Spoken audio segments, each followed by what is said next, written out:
projecting yourself forward to see what are the consequences of failing, what are the consequences of stopping, is about as powerful of a motivation strategy as I can think of, you know? Because what you're doing is you're trying to optimize right now to stop the discomfort. That's right. But what you're going to pay for that in is shame and guilt and regret long term. That's right. So what you need to be able to do is bundle all of that up that is as yet unfelt, but will last for way, way, way longer. You know, the future is much longer than now. That's right. The future is going to extend out up until the day that you die. And the now is just for now. And even 130 hours is just 130 hours. That's right. And you get to look back. And do you look back with pride and glory? Or do you look back with shame and guilt? That's it. That's the 1 second. You just summarized it right there. And most people fail those 1 seconds. And then that 1 second leads to 20 years, 30 years, 40 years of fuck. I realize that in that 1 second. I go through all that. I know how it's going to feel because I failed so many times before. You're in a situation where life is sucking. Let's say you're in extreme cold water and your life is flashing before your eyes. Every time that wave goes over your head, your thought process is, I got to get the fuck out of this water. All you want to do is go back home. You want the warmth. You may want something to eat. You want your girl to hold you. All those things of comfort are there in that 1 second. And this is where people lose. So what I do in that 1 second, because we all think about quitting when shit's hard. But what you have to do in that 1 second is hard to process information during pain. Because that pain takes over and you can't think rationally. You're thinking about fight or flight, save yourself.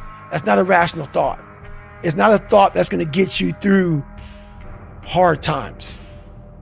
Most people fail that 1 second. So what happens, what I do in that 1 second, and there's a bigger process to all this, but in that 1 second, I physically stayed in that water. Because if I get out of the water, I quit. So I physically stay in the water, but mentally, I'm on the fucking beach with the fucking instructors. And the instructors, it's cold outside, so they got these parkas on. They got their cup of fucking Joe, and they're warm because they've already been through it. So now it's your turn to go through it. So mentally, I get back with them. I'm still in the water physically, but mentally, I'm back with them. I'm chilling. I got my parka on, and now I'm thinking logically because I'm warm now.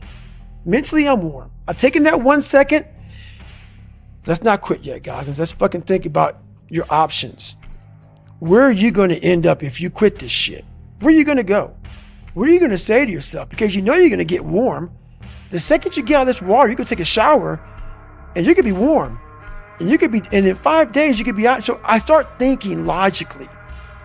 I calm my brain down because your brain just wants to get the fuck out. Ring the bell, put your helmet down, get warm, and then you're really fucked. And these are the things you have to think about in the 1 second decision. So that's what that's all about. It's about gaining control of your mind, putting things back in the proper perspective, and then saying, I really do want to be here. And I'm going to have a bunch of these 1 seconds through this 130-hour journey.